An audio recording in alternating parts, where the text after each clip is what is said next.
पिछले पार्ट में हमें पता चला था कि मिस्टर मू और ड्रैगन एम्पायरर लॉन्ग शाओ की दोस्त जिसका नाम शीशु है, उसकी अलायंस ने एक underground soul guide competition organise करवाया है जिसमें कुछ अंडरग्राउंड सेक्स हिस्सा लेने वाले हैं। यहाँ प्राइज मनी में उन्हें कुछ रेयर मेटल मिलेंगे जो कि युहा और उसके दोस्तों को भी चाहिए थे। लेकिन जब इस चीज के बारे में पता लगाने के लिए उन्होंने नाना को ब्लैक मार्केट भेजा तब उन्हें इस कंपटीशन के बारे में पता चला, जो सुनकर युहा ने फैसला किया कि वो और उसके दोस्त वहां उस कंपटीशन में हिस्सा लेंगे जिससे वो अपने दुश्मनों की पावर के बारे में ज्यादा से ज्यादा जान पाए। वैसे यहाँ क्वालिफाइंग राउंड में सिर्फ उन्हें एक सोल गाइड टूल बनाना था जो कि युहाओ और काइतो दोनों ही बहुत जल्दी क्रिएट कर देते हैं। लेकिन इस चीज की खबर वहाँ तियानरन को भी मिल चुकी थी, इसलिए वो अपने कुछ साथी अशासियंस को युहाओ पर हमला करने के लिए भेजता है। लेकिन युहाओ ने अपने सोल डिटेक्शन से उसका पता पहले ही लगा लिया था। इस वजह से यहाँ तियानरन का ये मकसद कामयाब नहीं हो पाता। साथ ही युहाओ इल्यूजन की मदद से उस होटल के मैनेजर को डराते हुए ये चीज बताता है कि वो ड्रैगन एम्पायरर मतलब लॉन्ग शाओ का आदमी है, जिस कारण से उस होटल के मैनेजर ने युहाओ और काइतो को भी पास कर दिया था और उन्हें एक एक पैच दे दिया था जिससे अब आगे होने वाले कंपटीशन में वो लोग पार्टिसिपेट कर पाएंगे। वैसे अब इस पार्ट की स्टार्टिंग वहाँ तियानरन के मेन हॉल से होती है। यहाँ अभी उन अशासियंस का लीडर तियानरन से माफी मांग रहा था। तियानरन गुस्से में उनसे कहता है कि तुम लोग नाकाम होकर लौट आए। मुझे तो डाउट हो रहा है कि आखिर तुम्हारे दुश्मन ने तुम्हें जान से क्यों नहीं मारा। इस पर वो अशासियंस का लीडर डरते हुए कहता है कि माफ कर दीजिए, आपको चिंता करने की जरूरत नहीं, हम सारी सिचुएशन संभाल लेंगे। हालांकि तभी हम देखते हैं कि वहाँ वो अशासियंस जो कि युहाओ और काइतो को खत्म करने के लिए गए थे उन्हें इस वक्त चैन से लटका रखा था और तियानरन के एक इशारे पर उन सभी से उनकी स्पिरिचुअल एनर्जी छीन ली जाती है। जब बाद में उन्हें आकर चेक किया जाता है तब तक वो मारे जा चुके थे। यहाँ सिर्फ अभी उनका वो लीडर बचा था जिसे इस मिशन की जिम्मेदारी सौंपी गई थी। तियानरन उससे कहता है कि तुमने देख लिया कि मिशन में नाकाम होने से तुम्हें क्या सजा मिल सकती है। मैं तुम्हें एक और मौका देता हूँ, मुझे निराश मत करना। अब तुम यहाँ से जा सकते हो। इसके बाद वो अशासियंस का लीडर वहाँ से चला जाता है।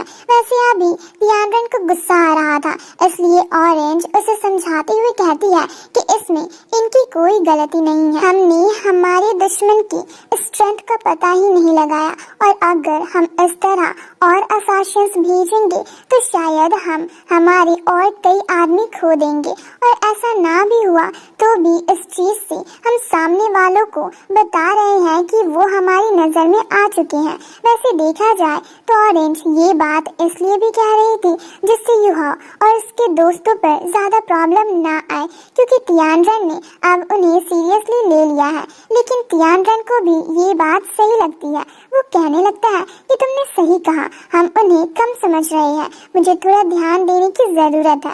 वैसे इसके बाद अब सीन चेंज होकर वापस यहाँ वीवी के कमरे पर आता है जहाँ काइतो कह रहा था कि ये काम जरूर सन एंड मून एकेडमी का है। ये सुनकर वेंगडोंगर आगे आते हुए कहने लगती है कि ये तो अच्छा है, अब हमें मौका मिल गया उन्हें टारगेट बनाने का। हम इस चीज के बारे में हमारे साथियों को बता सकते हैं। लेकिन काइतो आगे आकर कहता है कि नहीं, हम ऐसा नहीं कर सकते, क्योंकि मुझे नहीं लगता कि तियानरन ने कोई भी सबूत छोड़ा होगा और जो लोग हम पर हमला करने के लिए आए थे मेरे हिसाब से अब तक वो मारे जा चुके होंगे।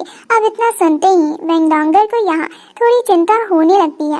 वो कहती है कि अगर ऐसा है तो फिर युहा और काइतो का इस कंपटीशन में हिस्सा लेना सेफ नहीं है, क्योंकि वो फिर से अशासियंस भेजकर हमला करवा सकता है। लेकिन इस पर युहा कहता है कि नहीं, मुझे ऐसा नहीं लगता।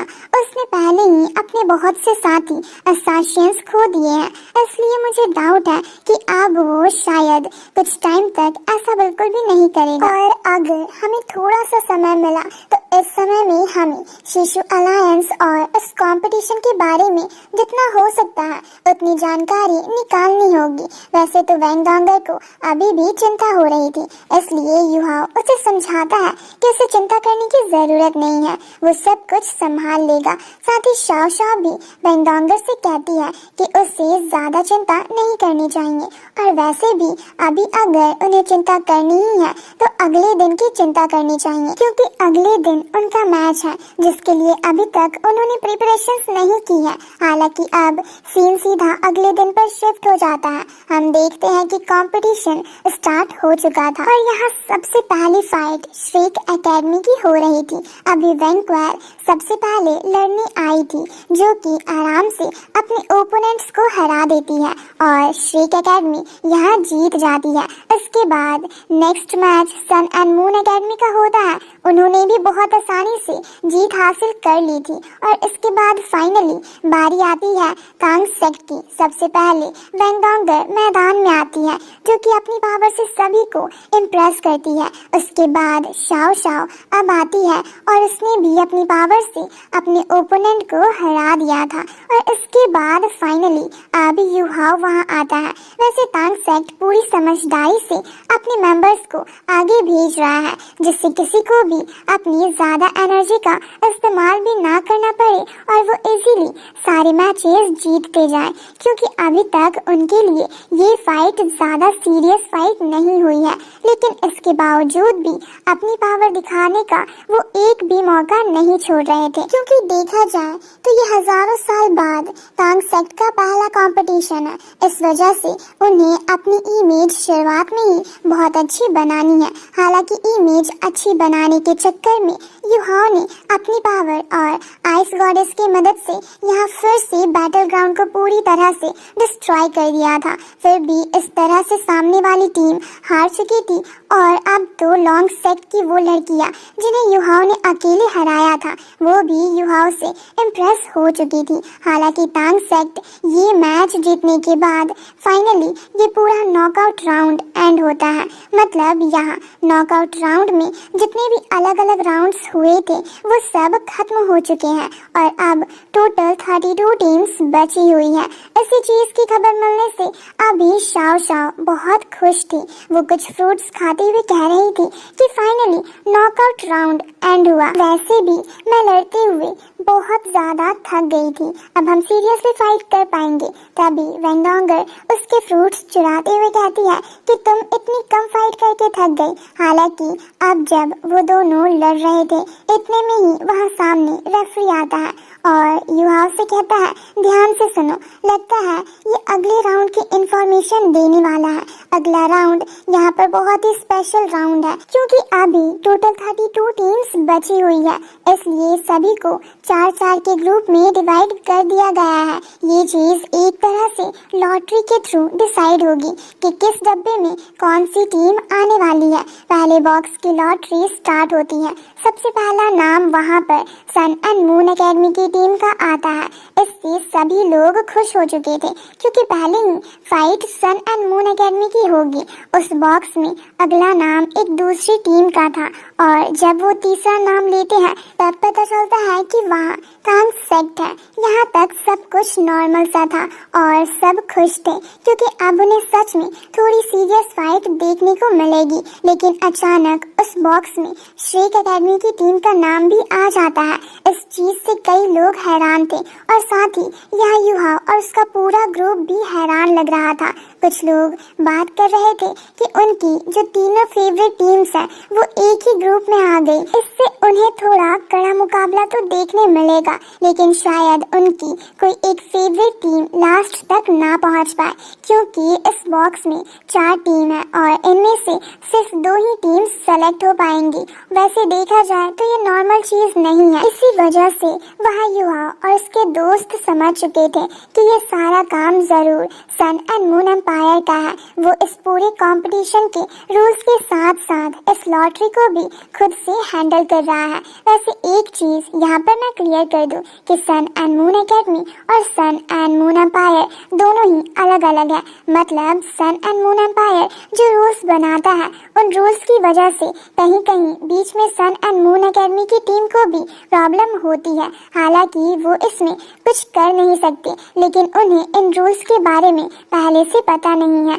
और ना ही उन्हें ये पता था कि हॉली स्पिरिट सेक्ट भी इस कंपटीशन में हिस्सा लेने वाला है। वैसे अभी यहाँ युहा के दोस्त थोड़ी टेंशन में थे क्योंकि इस राउंड के बाद कोई 2 ही टीम सेलेक्ट होगी। इसका मतलब श्रीक एकेडमी शायद इस राउंड को क्वालिफाई ना कर पाए। लेकिन युहा कहता है कि अभी हमें उनकी चिंता करने की जरूरत नहीं, हमें पहले अपनी प्लानिंग देखनी होगी कि हम कितने तैयार हैं और कितना नहीं, क्योंकि ये मैच कल ही होना है। इसके बाद वो अपने दोस्तों को लेकर वहाँ से चला जाता है और अगले सीन में अब हम सीधा अगले दिन पर आ जाते हैं जहाँ रेफरी इस नए राउंड की शुरुआत की अनाउंसमेंट कर रहा था।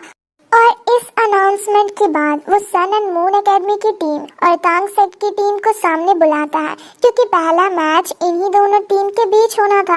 ये चीज अच्छी थी कि शुरुआत में तांग सेक्ट की फाइट यहाँ श्रेक एकेडमी से नहीं हुई, क्योंकि इस फाइट में ज्यादा मजा आएगा। यहाँ पर जब ये लोग पहुँचते हैं तो सन एंड मून एकेडमी की टीम का लीडर जियाओ मजाक उड़ाते हुए कहने लगता है कि मैंने तो सोचा ही नहीं था कि तुम यहाँ तक पहुँच पाओगे, क्योंकि जब मुझे पता चला कि इस बार का ये कंपटीशन और ज्यादा मुश्किल होने वाला है तो मुझे लगा कि तुम शायद पहले ही ना हार मान जाओ। हालांकि उसकी ये बात सुनते ही यह जू शेंशी आगे आते हुए कहता है कि मैंने भी एक बात सुनी। पिछले कंपटीशन के दौरान हमारी टीम की वजह से तुम्हारे कुछ साथी बहुत ज्यादा इंजर्ड हो गए थे, जिस वजह से उन्होंने अपना कैरियर ही छोड़ दिया। मुझे भी थोड़ा सा डर था कि कहीं तुमने भी अपना कैरियर ना छोड़ दिया हो, लेकिन तुम्हें यहाँ देखकर मैं खुश हूँ। हालांकि तुम्हारे बैंक अकाउंट में पैसे है कि नहीं, क्योंकि शायद इस कंपटीशन के बाद तुम्हें भी कैरियर छोड़ना पड़े।